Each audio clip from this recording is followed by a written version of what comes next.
लड़की का मुकाबला मेरी बहू से कर। चुप है, वरना इस कार से तू नहीं तेरी लाश जाएगी।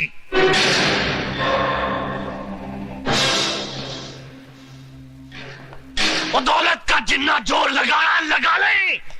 जेल की चक्की ना पिसवा दी ना तेरे बेटे को तो मेरा नाम सरदार करतार सिंह नहीं, फटे चक देगा तुहाडे सबदे।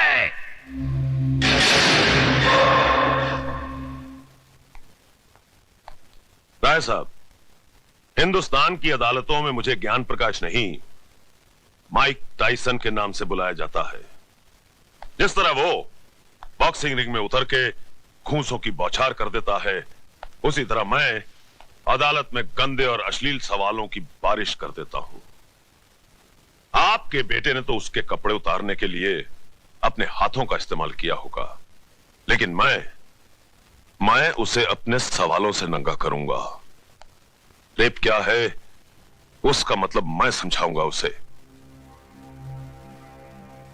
अदालत में जब बलात्कार का मुकदमा चलता है तो ऐसा लगता है कि यह अदालत नहीं, जिस्म बेचने का बाजार है, जहां औरत के जिस्म के हर उस हिस्से की बात होती है जिसे भगवान ने शर्म की मिट्टी से संवारा है।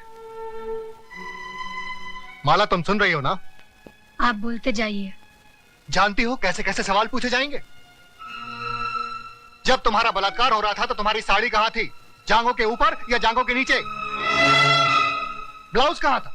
बदन पे था या उतार लिया गया था? रेप करने वाले के हाथ तुम्हारी जांघों पर थे या तुम्हारे स्तन पर?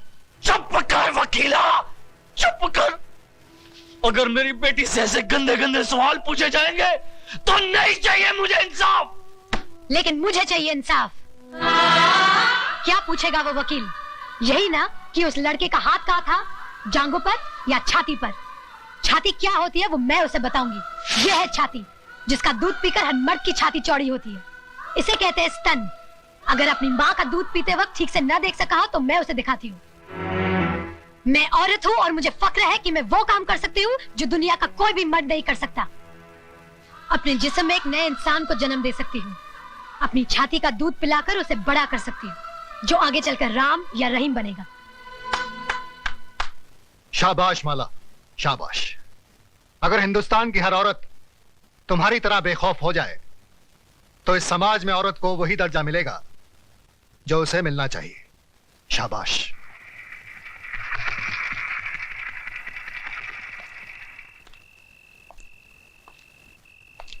प्रताप। अरे डैडी, आप अंदर आइए ना। नहीं, यही ठीक है। हमारे दामाद होकर भी तुम हमारे खिलाफ मुकदमा लड़ रहे हो। मैं आपके खिलाफ नहीं, जुर्म के खिलाफ लड़ रहा हूं। तुम जानते हो हमारा वकील कौन है? जानता हूं, मिस्टर ज्ञान प्रकाश, जो आज तक कोई भी मुकदमा नहीं हारा, लेकिन इस बार वो हारेगा। क्या सुधा को मालूम है कि तुम हमारे खिलाफ? डैडी, मुझे सिर्फ मालूम ही नहीं है, बल्कि मैंने खुद इनसे कहा था कि माला का मुकदमा ये लड़े। सुधा, तुमने? डैडी, राज के जुर्म को छुपाइए मत, वरना एक दिन। मैं तुम्हारा भाषण सुनने नहीं आया हूं यहाँ। तो फिर आप जा सकते हैं।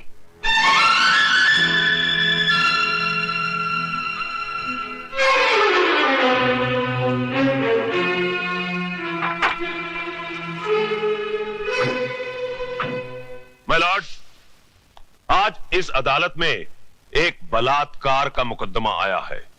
बलात्कार यानी कि एक लड़की के साथ जबरदस्ती करके उसकी इज्जत को लूटना। मेरी राय में ऐसे अपराधी को गोली मार देनी चाहिए।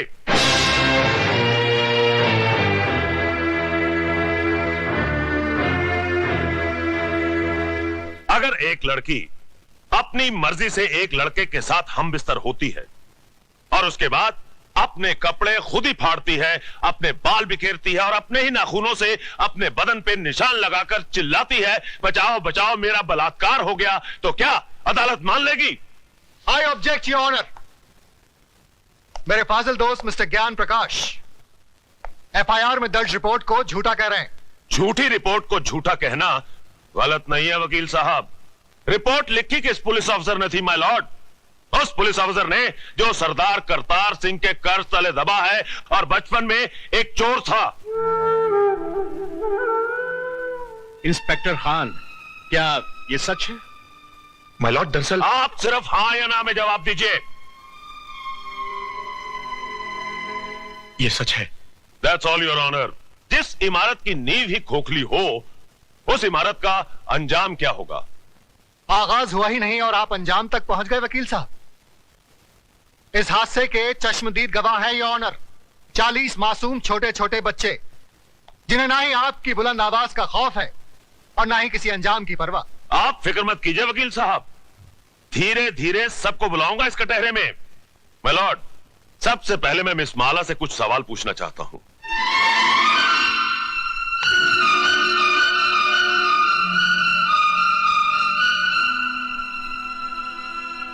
मिस माला, आपका यह कहना है कि मेरे मुवक्किल मिस्टर राज ने आपके साथ बलात्कार किया, लेकिन मेरा यह कहना है कि आप अपनी मर्जी से उनके साथ हम बिस्तर हुई और उसके बाद उन्हें बदनाम करने के लिए आपने उन पे इल्जाम लगाया कि उन्होंने जबरदस्ती आपकी इज्जत ऐसा लूटी। धंधा आपके खानदान की लड़कियां करती होंगी, मैं नहीं करती। You bloody! खबरदार, जो एक भी लफ्ज गलत बोला तो आपको शर्म नहीं आती अपनी बेटी जैसी लड़की से ऐसी बात कहते हुए? मिस माला, ये मंदिर नहीं जहां पर वचन किया जाए, ये अदालत है जिसमें एक मासूम की जिंदगी का फैसला होने वाला है। जिसने मेरी जिंदगी को गाली बना दिया वो आपको मासूम लग रहा है, इसलिए कि उसने आपके जेब में हरे हरे नोट भर दिए? अगर नोटों के लिए ऐसे ही अपने जमीर को बेचते रहे तो एक दिन इसी कटहरे में मेरी जगह आपकी बेटी खड़ी होगी, जो ऐसे किसी रईस के बेटे की हवस की शिकार हुई होगी। उस दिन न तो ये नोट आपके काम आएंगे और न ही आपकी आवाज गले से बाहर निकलेगी। गुनहगार को सजा दिलवाने के बजाय आप उसकी तरफदारी कर रहे हैं। तुम जैसे वकीलों को तो जन्म देकर तुम्हारी माँ भी पछता रही होगी। Order order! आप क्या ऑर्डर ऑर्डर किए जा रहे हैं? क्या आप सबका जमीर मर गया है? ये वही हिंदुस्तान है जहाँ औरतों को पूजा जाता था, कभी सीता के रूप में तो कभी सावित्री के रूप में। और आज उसी देश में अगर औरत को एक बार नंगा किया गया तो इसकी इज्जत को ढाका नहीं गया, बल्कि बार बार नंगा किया गया, कभी प्रेस वालों ने तो कभी टीवी वालों ने, और अब ये वकील साफ कर रहे हैं और आप चश्मा साफ कर करके देख रहे हैं। अरे समाज के ठेकेदारों, क्या भूल गए तुम लोग? द्रौपदी को भी एक बार नंगा किया गया था, कौरवों का पूरा खानदान मिट गया था, आज उनके खानदान का एक भी वारिस नहीं बचा। वकील साहब, यही पूछना चाहते थे ना कि बलात्कार के वक्त वो मेरे ऊपर था या नीचे, उसके हाथ कहाँ थे, मेरे स्तन पर या मेरी जांघों पर? बंद कर दीजिए तमाशा, अपनी घर की बहू बेटियों को बेइज्जत करने का ये ड्रामा बंद कर दीजिए। कहीं ऐसा ना हो कि आज की औरत शर्म की दहलीज पार कर जाए। इस अदालत में कल जो मुकदमा आएगा वो ये नहीं होगा कि एक लड़के ने एक लड़की का बलात्कार किया, बल्कि ये होगा कि एक लड़की ने एक लड़के का बलात्कार किया। सिर झुकाए ये खड़ा होगा, ये मैं नहीं। Order order! The court is adjourned. ये लड़की है या किसी देवी का अवतार? अरे पिछले 30 साल में मैंने बड़े से बड़े धुरंधर वकीलों को अदालत की धूल चटवा दी, लेकिन इसने मुझ जैसे पहाड़ को अपने पैरों तले रौंद के रख दिया। मगर आप तो अपने आप को माइक टाइसन कहते थे। माइक टाइसन को भी कोई मर्द नहीं पछाड़ पाया था। अरे उसे भी पछाड़ा तो एक मामूली सी लड़की ने। मगर अब हम क्या करें ये तो बताइए। इससे पहले कि कल सुबह जज अपनी कुर्सी पर बैठे, माला को इस दुनिया से उठवा दीजिए।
इस साली का मुंह इसके मुंह में तेजाब डालता हूं।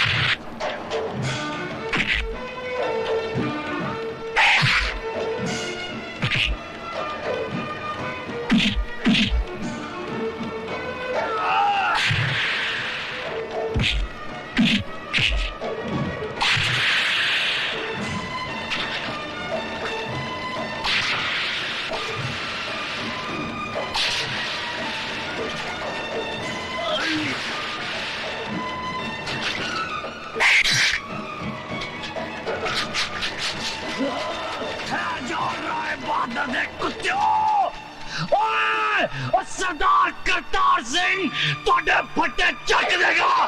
क्या लड़ा रहा है बहादुर पैर के टकेलू। मिलोड, पिछले 30 सालों से मिस्टर ज्ञान प्रकाश इंसाफ के इस मंदिर की चौखट पर अपना माथा टेकते आए हैं। इस देवी के चरणों में श्रद्धा के फूल चढ़ाते आए हैं, क्योंकि ये अब तक हर मुकदमा जीतते आए हैं। लेकिन आज जब पहली बार इन्हें शिकस्त की हल्की सी झलक दिखाई दी तो ये बौखला गए। इंसाफ के इस मंदिर से इनका विश्वास उठ गया, इस देवी में इनकी श्रद्धा टूट गई और इन्होंने अपने हाथों में इंसाफ के तराजू की जगह दौलत की तलवार उठा ली। मेरी मुवक्किल माला को इस दुनिया से उठाने का फैसला कर लिया, उस पर कातिलाना हमला करवाया। अगर यकीन नहीं आता मिलॉर्ड तो आप खुद ही देख लीजिए माला के जिस्म पर पड़े हुए जख्मों के ये निशान।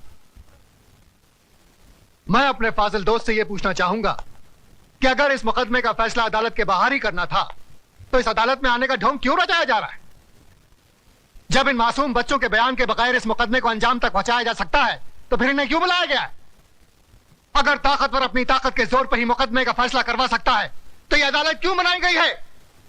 अगर गरीब और बेबस को इंसाफ नहीं दिया जा सकता तो बंद कर दीजिए यह अदालत। रुक जाइए जज साहब, आप अपना फैसला सुनाए इससे पहले मैं आपसे एक सवाल पूछना चाहती हूँ। पूछो। अगर मुकदमा ये वकील साहब जीत गए तो इन्हें ढेर सारे नोट मिलेंगे और इनका मौकिल छूट जाएगा, और अगर ये वकील साहब जीत गए तो इस आदमी को 7 साल की सजा हो जाएगी। दोनों ही सूरतों में मुझे क्या मिला? कानून ने मेरे साथ क्या इंसाफ किया? जो इंसान कानून की मर्यादा को तोड़ता है कानून ही उसे सजा देता है। मर्यादा मेरी तोड़ी गई है, कानून की नहीं। इज्जत मेरी लुटी है, कानून की नहीं। Order order. क्या मैं माथे पे लगे इस कलंक के साथ जी सकूंगी? कौन थामेगा मेरा हाथ? कौन भरेगा मेरी मांग में सिंदूर? किसके नाम का मंगलसूत्र मैं पहनूंगी अपने गले में?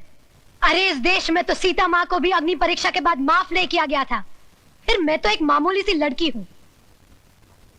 हर लड़की बचपन से एक ख्वाब देखती है कि एक दिन उसकी बारात आएगी, उसका राजा घोड़े पे सवार होकर उसे ब्याह कर डोली में ले जाएगा। पर मेरा ये ख्वाब ख्वाब ही रह गया। क्या मेरी बारात कभी नहीं आएगी? क्या मेरा राजा अब कभी नहीं आएगा? जज साहब, क्या मैं बिन ब्याही रह जाऊंगी? क्या मैं बिन ब्याही रह जाऊंगी?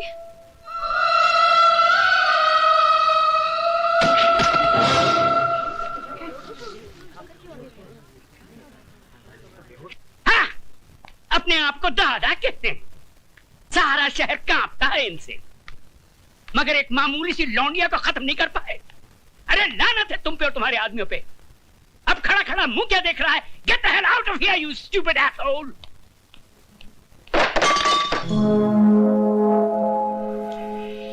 कौन है वहां? सामने आओ वरना गोली मार दूंगा। तुम किस किस को गोली मारेंगे साहब? एक गुनाह को छुपाने के लिए और कितने गुनाह करेंगे? पूरा शहर तुम्हारे नाम पर थूक रहा है, पूरे शहर को मिटाएंगे। साहब, इंसान ही बने रहना, भगवान बनने की कोशिश मत करना, वरना वो ऐसा मिटा देगा कि ना तुम जी सकोगे ना ही मर सकोगे। तुम्हारी ये मजाल कि हमारे सामने जबान खोलो। 40 साल लगे साहब, 40 साल, तब जाके जबान खुली है। पैसों से बहुत बड़े हो गए, लेकिन इंसान छोटे रह गए। कौशल्या, तुम्हें तमीज नहीं मालिक से कैसे बात की जाती है? तुम तमीज सिखाओगी मुझे, जिसने तुम्हारे मर्द को पैजामे का नाड़ा बांधना सिखाया है?